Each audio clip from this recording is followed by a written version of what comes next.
உங்கள் தங்க நகையை அதிக விலைக்கு விற்கவும் மற்றும் அடகில் இருக்கும் தங்க நகையை மீட்டெடுத்து அதிக விலைக்கு விற்கவும் உடனே அணுகவும் பிரைம் கோல்டு ஹப் 9840551787. தமிழர்களின் நம்பர் 1 சாய்ஸ் தமிழ் மேட்ரிமோனி. கரெக்டாக நான் இதுதான் எனக்கான பரிகாரம் அப்படிங்கிறத நான் சரியாக எப்படி தேர்ந்தெடுத்தேன்? அவங்களுடைய மனம் எதில் லயக்குதோ, எதன் வழியாக அவங்க இந்த உலகத்துக்கு செயல் செய்யணும்னு நினைக்கிறாங்களோ, உதவிகள் அத்தனையுமே பரிகாரம் தான்.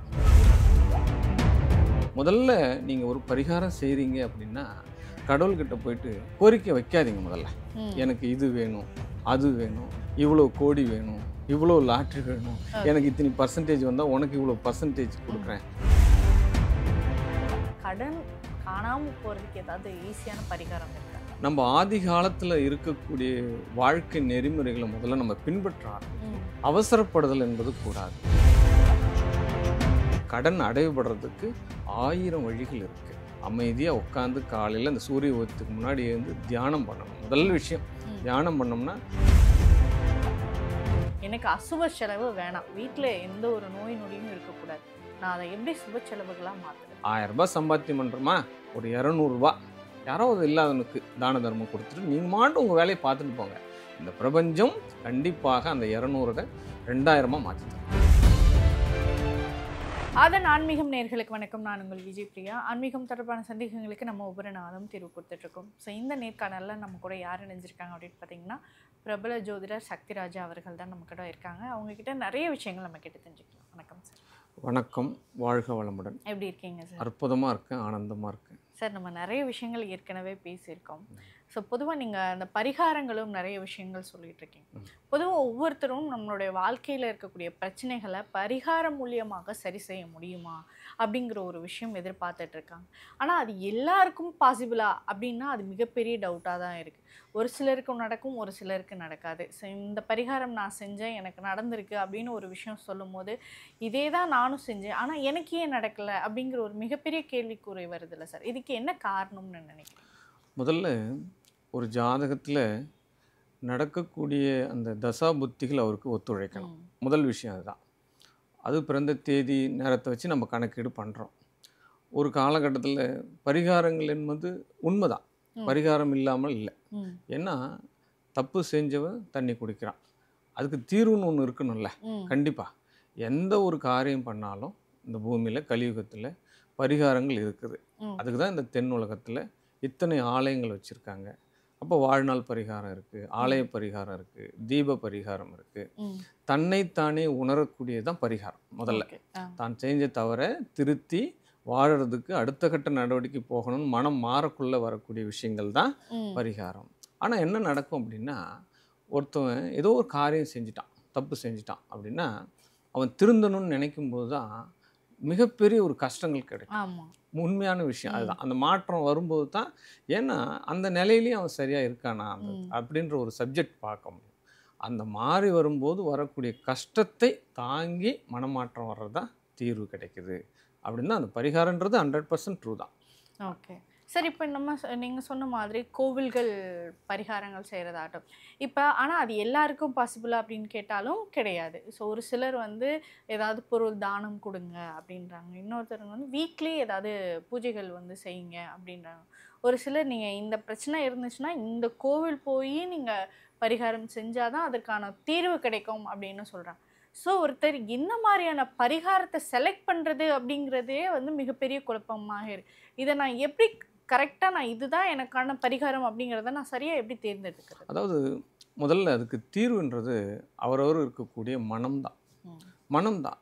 ஒரு சிலருக்கு ஒரு நிறைய வெரைட்டிஸ் இருக்கும். ஒருத்தருக்கு ஃபாஸ்ட் ஃபுட் பிடிக்கும், ஒருத்தருக்கு இட்லி பிடிக்கும், ஒருத்தருக்கு தோசை பிடிக்கும், ஒருத்தருக்கு பழைய சாதம் தான் பிடிக்கும். அந்த மாதிரி ஒருத்தர் ஹைஃபையாக வாழணும்னு நினைப்பாங்க. மனிதர்கள் உள்ள இருக்கக்கூடிய பரம்பொருள் உண்டா, அவங்க ஆசைப்படக்கூடிய விஷயங்கள் வேறு வேறு வெரைட்டியில் இருக்கும். அப்போ இந்து மதத்தில் இருக்கிறவங்க ஆன்மீக நெறிமுறைகளை பின்பற்றுறாங்க. இப்போ இந்து மதத்தில் அல்லாது திராவிட கொள்கையை வச்சுருக்கிறவங்க, சித்தாந்தம் பண்ணுறவங்க எல்லாமே என்ன பண்ணுவாங்கன்னா, மேன் டு மேன் ஹெல்ப், வாழ்வியல் பரிகாரத்துக்கு வந்துடுவாங்க. மனிதன் தான் கடவுள், மனிதனுக்கு உதவி செஞ்சால் நாம் பிரபலம் அடைஞ்சிடலாம். அப்போ இன்னொரு ஆன்மாவை நம்ம சந்தோஷப்படுத்தினா நம்ம ஆன்மா சந்தோஷப்படும். இது பைபிளில் சொல்லியிருக்கா. இன்னொரு மனிதனை நீ சந்தோஷப்படுத்தும் போது தான் நீயே சந்தோஷம் அடைகிறாய் அப்படின்னு பைபிளில் சொல்லியிருக்கா.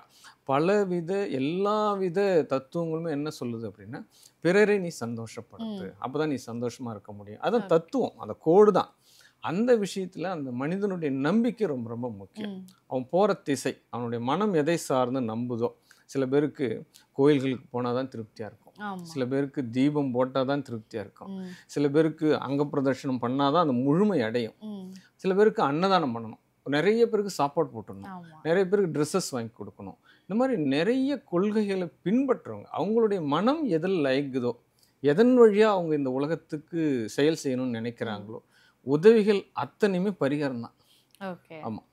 Okay sir. சார் இப்போ நம்ம வந்து வாழ்க்கையில் நடக்கக்கூடிய பிரச்சனைகளை வந்து பரிகாரம் மூலியமாக சரி செய்யலாம் அப்படின்னு பார்க்கும்போது, இந்த ஜாதக அமைப்பு இருக்கிற உங்களுக்கு இந்த பரிகாரம் தான் செட் ஆகும். உங்களுக்கு வந்து கர்மானால இந்த பரிகாரம் செஞ்சு உங்களுக்கான அதற்கான பலன் கிடைக்கல அப்படின்னு.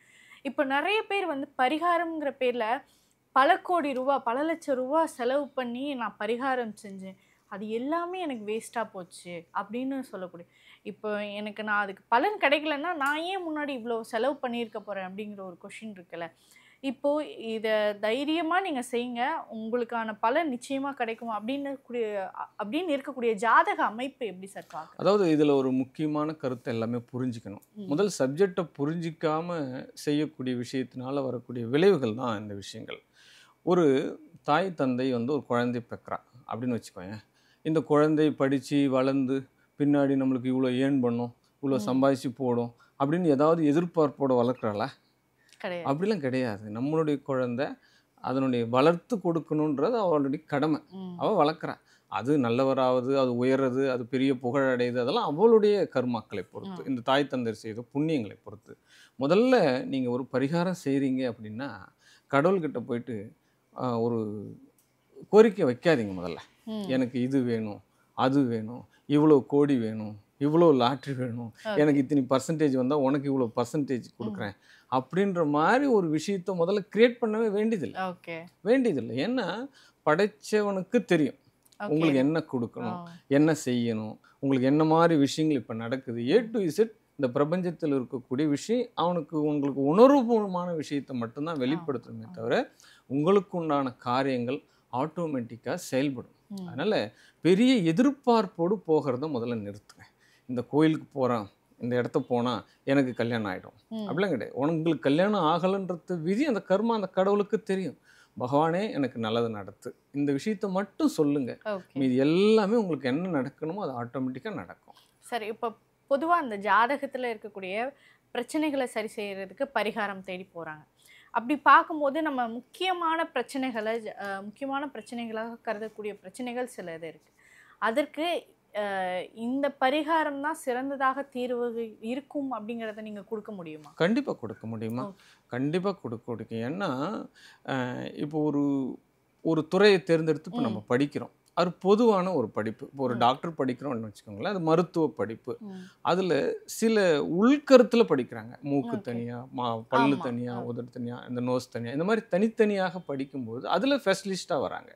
அப்போ ஒரு பொதுவான ஒரு பரிகார அமைப்புகள்ன்றது இருக்கும். சில குறிப்பிட்ட பரிகாரங்கள் வந்து ஸ்பெஷலாக இருக்கும். அப்போ இந்த ராசியினருக்கு இங்கே போனால் சக்ஸஸ் ஆகும். இன்னும் நம்ம டீப்பாக உள்ளே போனோம்னா அந்த ராசியில் உள்ள நட்சத்திரங்கள், அந்த நட்சத்திர பாதங்கள், அப்போ ஒரு நட்சத்திரத்துக்கு 4 பாதங்கள். அப்போ 1ஆம் பாதத்தில் இருக்கிறவருக்கு எந்த ஆளையும் சக்ஸஸ் பண்ணும். 2ஆம் பாதத்தில் நின்றால் அது வந்து ரொம்ப ரொம்ப மைன்யூட்டாக ஒரு ஃப்ரீக்வன்ஸாக போகக்கூடிய விஷயங்கள். அப்போ நம்ம ஒரு 10ஆம் பொதுவாக சொல்கிறோம் அப்படின்னுக்குள்ள அது வந்து ஒரு 60% 70% வேலை செய்யும். தனிப்பட்ட முறையில் ரொம்ப டீப்பாக மைக்ரான் கணக்கில் நம்ம போகணும் அப்படின்னா அவங்க ஜாதகங்கள் வேணும், அவங்க என்ன தசா புத்தி அந்தர சூட்சங்கள், இப்போதைக்கு கோச்சாரம் என்ன செயல்படுது, அப்போ எங்கே போய் அவருடைய பாதம் டச் பண்ணால் இந்த காலகட்டத்தில் அவங்க விதி மாறும். இந்த விஷயத்தை சூட்சமத்தில் எடுக்கணும். கண்டிப்பாக பரிகாரங்கள் வேலை செய்யும். வேலை செய்யாததுக்கு இந்த முன்னோர்களும் சித்தர்களும் காலபுருஷ தத்துவப்படி எல்லா விதிகளையும் சொல்லி வச்சு போயிருக்கா. Okay sir. சார் இப்போ பொதுவாக ஜாதகர் அப்படிங்கிறது நம்ம பார்க்கும்போது இப்போ நிறைய பேர் வந்து இந்த திருமண தடை அப்படிங்கிற ஒரு விஷயம் வந்து பார்க்குறாங்க. எனக்கு வயசு போய்கிட்டே இருக்கு, எனக்கு இன்ன வரைக்கும் கல்யாணம் ஆகலை, ஒரு நல்ல வரன் வந்து எனக்கு செட் ஆகலை அப்படின்னு சொல்லக்கூடியவங்க எக்கச்சக்கமான பேர் இருக்காங்க. அதுவும் இல்லாமல் ஜாதகத்தில் தோஷம் இருந்தாலும் திருமண தடைகள் வந்து ஏற்படுது அப்படின்றாங்க. இது எல்லாத்துக்கும் ஒரு பரிகாரம், ஒரே தீர்வாக இருக்கும் அப்படின்னா என்ன தீர்வாக? முதல்ல நம்பிக்கை, பொறுமை, இந்த 2 விஷயத்தை முதல்ல ஏற்றுக்கணும். முதல்ல ஒரு ஜாதகத்தை பார்க்கணும் அப்படின்னா நமக்கு சில நேரத்தில் அவங்களுக்கு ஏற்ற வரன் கிடைச்சிதுன்னா ஜாதகம் தேவைப்படாது அவங்களுக்கு. ஃபஸ்ட்டு பொருளாதாரத்தோடு அவங்க தொடர்பு பட்டுட்டாங்க அப்படின்னா ஜாதகம்லாம் ஒன்றும் செய்யாதுப்பா அப்படின்ற மாதிரி ஒரு கணக்கில் அவங்களே வந்துடுவாங்க. அங்கே பொருளாதாரம் ஏற்ற இறக்கமாக இருந்ததுன்னா அப்போ தான் ஜாதகம் சரியில்லைன்ற மாதிரி தள்ளிடுவாங்க. அந்த விஷயங்கள்லாம் கூடாது. நீங்கள் என்ன ஒரு உசத்தில் இருந்தாலும் உங்களுக்கு என்ன ஜாதக அமைப்புகள் இருக்குதோ அதை முதல்ல நம்பிக்கை பெறணும். ஒரு ஜாதகத்தில் லக்னம் எடுத்துக்கும், லக்னத்திலேருந்து 7ஆம் இடம் தான் மனைவி துணைவியால். அப்போ 7ஆம் இடத்தில் சனி இருக்குது அப்படின்னாலே கண்டிப்பாக அவன் துர்மரணம் வீட்டில் தான் பொண்ணு கட்டணும். துர்மரணம், அவங்க சித்தப்பா வீட்டில் தூக்கு போட்டிருப்பா, அவங்க சித்தப்பா ஏதோ ஆக்சிடென்ட்ல இறந்துருப்பா. இந்த விஷயங்கள் துர்மரணத்தின் வாயிலாகத்தான் அவனுக்கு மனைவி கணவன் அமையும். முதல் விஷயம் நீங்கள் பார்க்கும்போதே இந்த விஷயத்தை எடுத்துக்கலாம். அப்போ ஜோதிடர் உங்களுக்கு வந்து ஆலோசனை கொடுப்பார், அதை ஏற்றுக்கிற மனப்பான்மையில் நீங்கள் இருக்கணும். கண்டிப்பாக 7ஆம் இடத்தில் சந்திரன், தெரிந்த நபர், அறிந்த நபர், புரிந்த நபர், காதல் திருமணம், உறவுகள் தான் திருமணம். அதில் மாற்று கருத்தே கிடையாது. இவங்க என்ன பண்ணுவாங்கன்னா எடுக்க முடியாது. இவங்க என்ன பண்ணுவாங்க, 7ஆம் இடத்துல சந்திரன் இருந்துட்டாலே அது எந்த லக்னம் எந்த ராசியாக கூட இருக்கட்டும், இவங்க எல்லா ஜாதகங்களையும் ரிஜெக்ட் பண்ணிகிட்டே இருப்பாங்க. இதுக்கு இது பெட்டர், இதுக்கு இது பெட்டர், இதுக்கு இது பெட்டர். அவங்களால ஃபுல்ஃபில் ஆகவே முடியாது. அப்போ ஏதாவது ஒரு குறை இருக்கும். 7ஆம் இடத்தில் சந்திரன் ஆணோ பெண்ணோ ஏதோ ஒரு இடத்துல அங்கே அண்ணன் இருக்க மாட்டான், அப்பா இருக்க மாட்டான், அம்மா இருக்க மாட்டா, வீடு இருக்காது, பொருளாதார தடை இருக்கும்.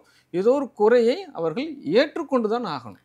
இதை அவள் ஏற்றுக்க மாட்டான், வேற ஆப்ஷன் இல்லை. எக்கடி போனாலும் செக்கடி தான், எங்கே வேணாலும் சுற்றிட்டு வரட்டும். கடைசியாக அக்கா பொண்ணை பார்ப்பான், மாமா பொண்ணை பார்ப்பான், வேற வழி இல்லை.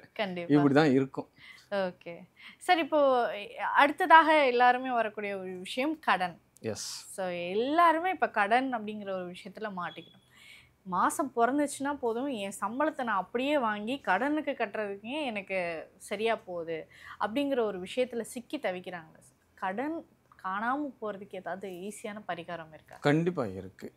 இதில் பெரிய சித்தாந்தம் என்ன அப்படின்னா, நம்ம ஆதி காலத்தில் இருக்கக்கூடிய வாழ்க்கை நெறிமுறைகளை முதல்ல நம்ம பின்பற்ற ஆரம்பிக்கணும். அவசரப்படுதல் என்பது கூடாது. முதல் விஷயம்தான். கடன் காட்சி இந்த காலகட்டத்தில் எங்கே ஃபோன் எடுத்துட்டோம்னா உங்களுக்கு எவ்வளோ லோன் வேணும், எவ்வளோ வேணும், உங்களுக்கு இன்னும் டெவலப்மெண்ட் வேணுமா, இஎம்ஐ அதிகமாக்கணுமா, உங்களுக்கு சிபில் ஸ்கோர் கம்மியாக இருந்தால் கூட ஏதாவது ஒன்று சரி பண்ணி நாங்கள் ஏதாவது திணிச்சிடுறோம் அப்படின்ற மாதிரி இந்த பிரபஞ்சத்தில் நிறைய அசிரியர்கள் வந்து அந்த ராகு அப்படின்ற ஆக்டிவேட் ஃபோன் தான் ராகு, அந்த ஃபோன் மூலிமா வந்து போகுது. இவங்களுக்கு என்ன பண்ணுது அப்படின்னா, எல்லாரையும் பார்த்து அவங்க காரில் போகிறாங்க, இவங்க வீடு கட்டிட்டாங்க, இப்போ நாம லக்ஸரியான வாழ்க்கை வாழறதுக்கு உண்டான ஆசைப்பட்டான். அந்த காலகட்டத்தில் என்ன பண்ணுவார்னா, தாத்தாத்தெல்லாம் காலையில் 5 மணிக்கெலாம் ஏந்து ஏற பூட்டிண்டு வயல்வெளிக்கு போயிடுவார். அவர் கண்டினியூவாக உழைப்பார். குறுகிய காலம் ஒவ்வொரு ஆண்டு பயிரிட்டு வரும்போது 1 வருஷத்துக்கு செங்கல் வாங்குவார், 1 வருஷத்துக்கு மண் எடுத்தாந்து வைப்பார். இப்படியாக தன்னுடைய வாழ்நாள் பூரா அந்த வீடுன்றதை கனவாக கொண்டு போவார். இன்னைக்கு கனவுன்றது வீடு கிடையாது, 3 நாளில் வீடு அமைச்சிக்கலாம், வீடு நாளில் அப்பார்ட்மெண்ட் வாங்கிக்கலாம். அதீத வேகம் என்றைக்குமே ஆபத்தான், அதுதான் உண்மை. அதீத மின்சார வேகம் ரயில்லாம் இருக்குது, ரொம்ப ஃபாஸ்ட்டாக தயாரிக்கிறான், ஆனால் அதை அடிச்சுன்னா எல்லாருமே இருக்க மாட்டான். அப்போ வாழ்க்கையில் நிதானம் ரொம்ப ரொம்ப முக்கியம். கடன் அப்படின்ற அமைப்பு உங்களுடைய சகோதரனை போல் நீங்கள் எடுத்துக்கணும். முதல்ல கடன் ஏற்படும் போது கொடுக்கலன்னு சொல்லிட்டு நம்ம போகிறோம், கொடுத்த பிறகு அதனுக்குள்ளேயே மூழ்கி போகிறோம். வேறு ஆப்ஷன் கிடையாது. 20 years 30 years நம்ம போட்டோம் அப்படின்னா லைஃப் ஃபுல்லாகவே காலியாகி போகும். அப்போ கடன் இல்லாத வாழ முடியுமான்னு இந்த கலியுகத்தில் முடியாது. ஏன்னா அந்த செக்டார் அந்த மாதிரி இந்த பிரபஞ்சம் கொடுத்து போச்சு. இப்போ எல்லாருக்குமே அப்படியே ஈஸியாக சொல்லிடுறேன். கடன்ன்றது அந்த காலத்தில் வந்து ஒரு அசிங்கம், அவமானம். ஆனால் இப்போ அப்படி கிடையாது. கடன்றது ஸ்டைலிஷ் ஃபேஷன் ஆகி போச்சு. எதுக்கு எடுத்தாலும் கடன், எல்லா வகையிலையும் கடன். அவன் மட்டும்தான் உயிர் தான் உடலில் இருக்கும், மீதி எல்லாம் சட்டை கடன், பேண்ட்டு கடன், எல்லாமே கடனில் தான் இருக்கும். அந்த மாதிரி பிரபஞ்சம் வந்து செக்டார் கொடுக்குது. இந்த வாழ்க்கை முறையை அந்த தனி மனிதன் தான் மாற்ற முடியும். ஆனால் கடன் அடைவுபடுறதுக்கு 1000 வழிகள் இருக்குது, 1000 வழிகள் இருக்குது. அமைதியாக உட்காந்து காலையில் அந்த சூரிய உதயத்துக்கு முன்னாடி எழுந்து தியானம் பண்ணணும். முதல் விஷயம் தியானம் பண்ணோம்னா உங்களுக்கு கொடுக்குற இன்ஸ்ட்ரக்ஷன் நீங்களே உங்கள் உள்ளுணர்வு உணர்ந்து மூளைக்கு நீங்கள் கொடுத்தீங்க அப்படின்னா என்ன பண்ணணும், என்ன திட்டம் போடணும் அப்படின்ற செயல் திட்டம் பண்ணிங்கன்னா கண்டிப்பாக கடன் அடையணும். ஆனால் ஜாதகத்தில் அந்த கடன் பாதுகாப்பாக கடனா, அப்போ பகிரங்கமான கடனா, அப்போ ஜப்தி ஆகுதா, அந்த விஷயம் ஜாதகத்தில் இருக்கும். ஜாதகத்தில் அந்த அமைப்பு இல்லாமல் கடன்காரன் ஆக முடியாது. அதுதான் மெயின் ரீசன். கண்டிப்பாக சார். சார் கடன்லேயே வந்து சுபக்கடன் அசுபக்கடன் அப்படின்ற ஒரு 2 விஷயம் பார்க்குறாங்க. இப்போ ஒரு சுப செலவுகள், வீட்டில் திருமணம், ஒரு விசேஷம், ஒரு மங்களகரமான செய்தி நடக்குது அப்படின்னா சுப செலவுகள். அசுப செலவுகள் அப்படின்னா இப்போ யாருக்காவது உடம்பு முடியல, வீட்டில் திடீர்னு ஒரு ஆப்ரேஷன் அப்படின்னா கூட அது அசுப செலவுகளாமா. இப்போ வரக்கூடிய ஒரு விஷயத்த நாம் எப்படி அதை சுப செலவுகளாக மாற்றுறதுங்கிற ஒரு விஷயம். எனக்கு அசுப செலவு வேணாம், வீட்டில் எந்த ஒரு நோய் நொடியும் இருக்கக்கூடாது, நான் அதை எப்படி சுப செலவுகளாக மாற்றுறேன்? கண்டிப்பாக இந்த பிரபஞ்சத்தில் ஒரு ரகசியம் இருக்குமா, கண்டிப்பாக இருக்குமா. உங்களுக்கு ஒரு ஊதியம் கொடுக்குறா, ஏதோ ஒரு இடத்துல நம்ம ஒர்க் பண்ணுறோம், ஊதியம் கொடுக்குறா. அது 1000 ரூபாய் இருக்கலாம், 10,000 ரூபாய் இருக்கலாம், 1,00,000 ரூபாய் இருக்கலாம். கண்டிப்பாக நீங்கள் சம்பாதிக்கிற பணம், முத சம்பாதிக்கிற பணத்தில் 3:1 அப்படி கணக்கு பண்ணிக்கோங்க. 3இல் ஒரு பகுதி நீங்கள் இந்த உலகத்துக்கோ, இந்த மக்களுக்கோ, பொதுஜனவாதிகளுக்கோ, சமுதாயத்திற்கோ ஏதாவது ஒரு வகையில், அது ஆன்மீக சிந்தனையாக கூட இருக்கட்டும், அப்போ தர்ம நெறிமுறைகளுக்கு நீங்கள் நடத்தும் பொழுது கண்டிப்பாக உங்களுடைய வாழ்க்கை மிகப்பெரிய ஒரு மாற்றத்தை கொடுக்கும். இந்த பிரபஞ்சம் உங்களுக்கு ஆசீர்வாதம் கொடுக்கும். உங்ககிட்ட கடன் இருக்காது, உங்ககிட்ட பணம் தங்கும், மகாலட்சுமி தங்குவா, பல பேர் இடத்துல மிகப்பெரிய ஒரு பிரபலமாகிறதுக்கு உண்டான சூழல் எல்லாமே கிடைக்கும். அப்போ தர்மத்தோடு வாழக்கூடிய வாழ்க்கை அது நீங்கள் மறைமுகமாக செய்யலாம், டைரெக்டாக செய்யணும் கூட அவசியம் கிடையாது. ஏதோ போகிற போக்கில் ஏதாவது செஞ்சுட்டு போயிட்டே இருக்கலாம். உங்கள் மனசுக்கு தெரியும் நீங்கள் யாருன்னு சொல்லிட்டு. அதனால் 1000 ரூபாய் சம்பாத்தியம் பண்ணுறோமா, ஒரு 200 ரூபா யாராவது இல்லாதவனுக்கு தான தர்மம் கொடுத்துட்டு நீங்கள் மாட்டு உங்கள் வேலையை பார்த்துட்டு போங்க. இந்த பிரபஞ்சம் கண்டிப்பாக அந்த 200 2000 மாற்றி தரும். Okay sir. இப்போ ஜாதக அமைப்பில் நம்ம இவ்வளோ விஷயங்கள், இவ்வளோ பரிகாரம் விஷயம் பேசும்போது, ஜாதக அமைப்பில் இப்படி ஒரு கிரக அமைப்பு இருந்துச்சுன்னா அவங்க என்ன பரிகாரம் செஞ்சாலும் வேஸ்ட்டு, நீங்கள் பரிகாரம் செய்ய தேவையே இல்லை அப்படின்னு இருக்கக்கூடிய கிரகங்கள் அமைப்பு என்ன சார்? கண்டிப்பாக. ஏன்னா இதை வந்து சில பேர் என்ன பண்ணுவான்னா ஆழமாக போய் உள்ளே போய் மாட்டிக்குவா. சில பேர் எல்லாத்தையும் எல்லார் கையிலையும் சுமையை கொடுத்துட்டு இவன் மாட்டு ஜாலியாக இருப்பான். இந்த வாழ்க்கை எனக்கு தான், வாழறதுக்கு தான் நான் பிறந்திருக்கேன், என்ன வந்தாலும் நான் தான் பார்த்து, நானே ராஜா நானே மந்திரின்ற மாதிரிலாம் போயிடுவான். அவரை பாதிக்காது, அந்த மனம் சார்ந்த விஷயம்தான் இது. அப்போ என்ன பண்ணாலும் அவருக்கு தீர்வே கிடையாது அப்படின்னுக்குள்ள இருக்குது. ஜாதகங்கள் அந்த மாதிரி ஜாதகங்கள்லாம் இருக்குது. ஏன்னா 8ஆம் இடம், 12ஆம் இடம், 6ஆம் இடம், இதுதான் ரகசியம் சொல்லியிருக்கா. ஆனால் அந்த எல்லா கிரகங்களுமே அந்த 8ஆம் இடத்தினுடைய தொடர்புகளை கொடுக்குது அப்படின்னா கடைசி வரைக்கும் அவரால் கடன்லேருந்து மேலவே முடியாது.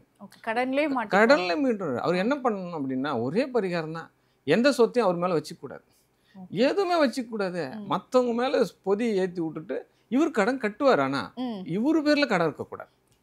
இவர் பேரில் கடன் இருக்க, இவர் பேரில் கடன் இருந்தால் கடன் கட்டவே முடியாது. மற்றவங்க கடனை இவர் எவ்வளோ எத்தனை கோடி ஆனாலும் இவர் அடைச்சிடுவார். அதுதான் ஹைஃபை பாயிண்ட். அதை புரிஞ்சிக்கிற வரைக்கும் தங்காது ரகசியம்.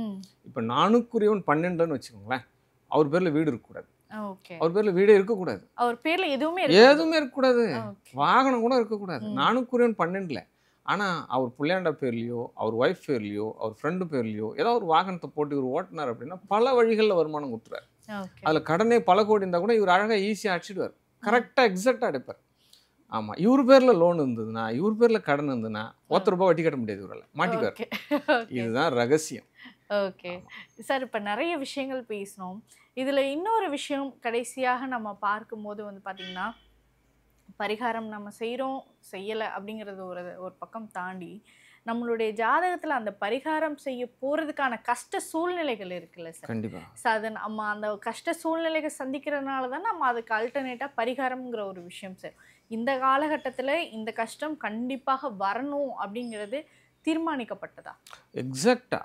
ஏன்னா நீங்கள் பிறக்கும்போதே சொல்லிட்டாங்களே, ஜனனி ஜென்ம சௌக்கியானா வர்தனகுல சம்பதாம் பதவி பூர்வ புண்ணியானாம் லிக்கதே ஜென்ம பத்திரிக்கா.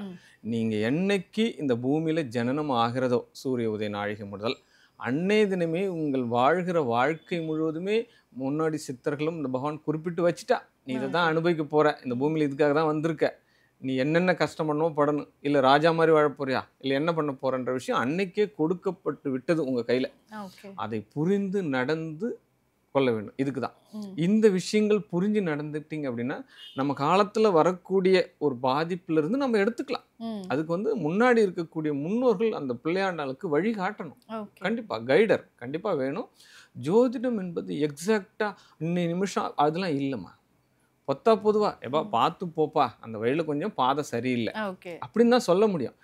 1 மீட்டர் 2 மீட்டர் தொலைவில் ஒரு பள்ளம் இருக்குது, அங்கே விழாதுன்னு நீ அதை கனெக்ட் பண்ணிலாம் போக முடியாது. புரியுதுங்களா? ஒரு எக்ஸாக்டாக ஒரு குறிப்பிட்ட திசையை தான் காட்ட முடியும். கண்டிப்பாக பரிகாரங்கள் பலனை தரும், அதில் மாற்று கருத்து கிடையாது. ஆபத்து காலிலிருந்து வெளியில் வர்றதுக்கு தான் ஜோதிடம், அதுவும் மாற்று கருத்து கிடையாது. அதே காலகட்டத்தில் இந்த தசாபுத்தி வந்தால் இவர் சிரமப்படணும் அப்படின்னு ஜோதிடத்தில் விதி இருக்குது. 6, 8, 12 தசையில் சப்போஸ் அவருக்கு அசுப தசையாக நடக்குது அப்படின்னா மிகப்பெரிய சிரமங்களை அவர் அனுபவிச்சு தான் ஆகணும். இதில் லக்னத்தோடு மாந்தி ஏற்பட்டால் மரணத்தை விட கொடிய விஷயங்களை அவர் அனுபவிச்சாகணும். மரணமே பண்ணிடலாம்பா, அதை விட ரொம்ப கஷ்டத்தை நான் பட்டுட்டேன்பா அப்படின்ற மாதிரி விஷயங்கள் இருக்கும். இதில் முன்னாடியே சாபங்கள் நிறைய இருக்குமா. அந்த ஜோதிடத்தை பார்க்கும்போதே தெரியும். ஒரு ஜாதகத்தை வாங்கி நம்ம இப்படி நம்ம கண் முன்னாடி வருது அப்படின்னா இந்த பிரபஞ்சம் நம்மளுக்கு உணர்த்தும். இதில் பிரேத சாபம் இருக்கா, ஏற்கனவே முன்னோர்கள் வந்து ஏதாவது கருவு கலைச்சிருக்காளா, அப்போ முன்னோர்கள் யாராவது கொலை பண்ணியிருக்காளா, அப்போ கண்டிப்பாக இந்த யாராவது வீடு குடி கெடுத்திருக்காளா, சொத்துக்களை அபகரித்து வாங்கியிருக்காளா, இந்த மாதிரி விஷயங்கள் வந்து A to Z வரைக்கும் அதில் தெரிய ஆரம்பிச்சு. அதனுடைய பாவ புண்ணியத்திற்கு ஏற்ற மாதிரி தான் இவங்க பலன்கள். அப்போ இவருடைய தந்தை தாய் என்ன பண்ணுவான்னா கடைசி வரைக்கும் பெரிய ஆளாக இருக்க மாட்டா, ஒரு ஏழ்மை குடும்பத்தில் பிறந்திருப்பா. அவங்க நினச்சி இதெல்லாம் ஒரு கூழோ கஞ்சியோ அன்னன்னைக்கு ஜீவனம் பண்ணிட்டு வரவாளுக்கு எதுவும் துன்பம் பண்ண இருக்குது. அவங்களுக்கு தெரியாது நம்ம தர்மம் பண்ணுறோன்னே தெரியாது.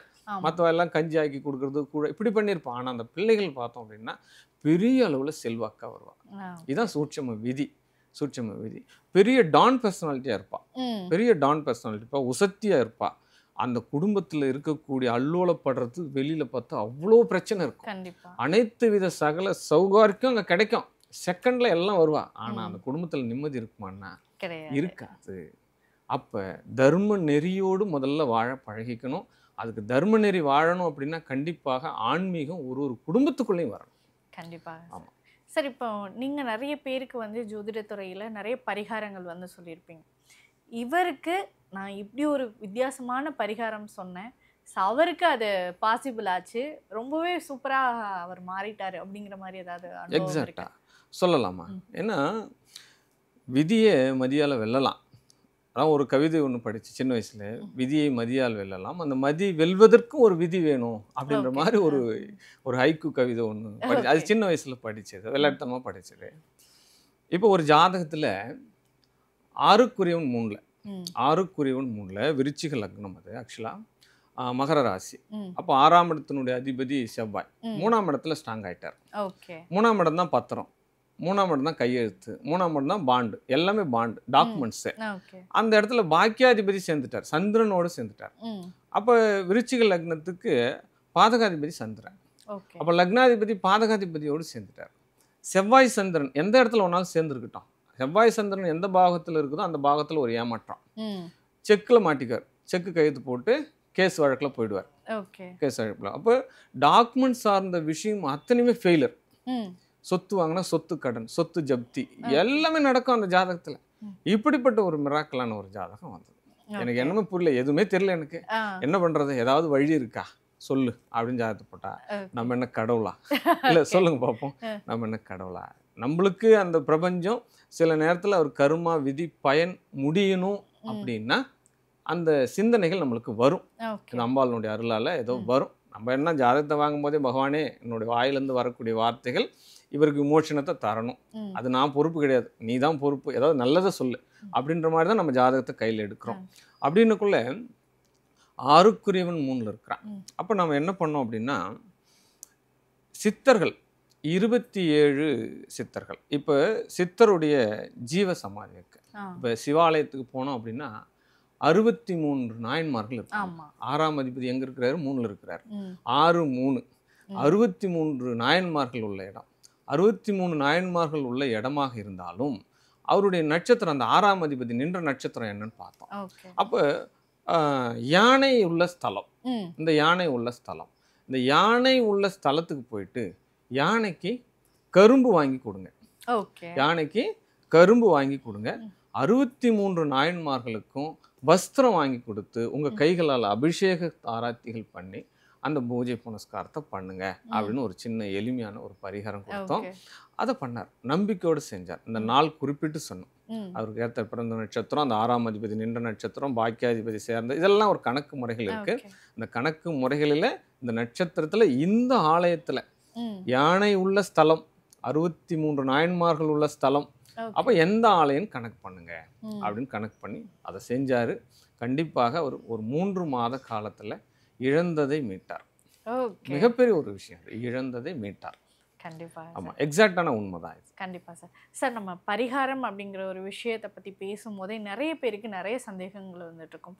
பரிகாரம் செஞ்சே என் வாழ்நாள் கழியுதுன்னு சொல்லக்கூடியவங்க எவ்வளவோ பேர் இருக்காங்க. ஸோ அவங்களுக்கு இந்த நேர்காணல் வந்து ரொம்ப பயனுள்ள தகவலாக இருக்கும் அப்படின்னு நினைக்கிறேன். ஸோ இந்த ஒரு பயனுள்ள தகவலை எங்களுக்காக கொடுத்ததற்கு மிக்க நன்றி. மிக நேர்த்தியாகவும் பொறுமையாகவும் இவ்வளோ நேரம் பேட்டி எடுக்கிறதுலே ரொம்ப வல்லமை படைச்சிருக்கேன். எல்லா பேட்டியும் நான் கணிச்சிட்டு வந்திருக்கேன். தேங்க்யூ எல்லா சார். தெளிவான சிந்தனையும் உங்ககிட்ட இருக்குது. இன்னும் மேலும் மேலும் மிகப்பெரிய உள்ள இந்த ஆதன் டிவியும் நீங்களும் வளரணும்னு எல்லாம் வல்ல உமையோல வேண்டுகிறேன். வாழ்க வாழ்க நன்றி சார். வாழ்க. நன்றி சார். நன்றி.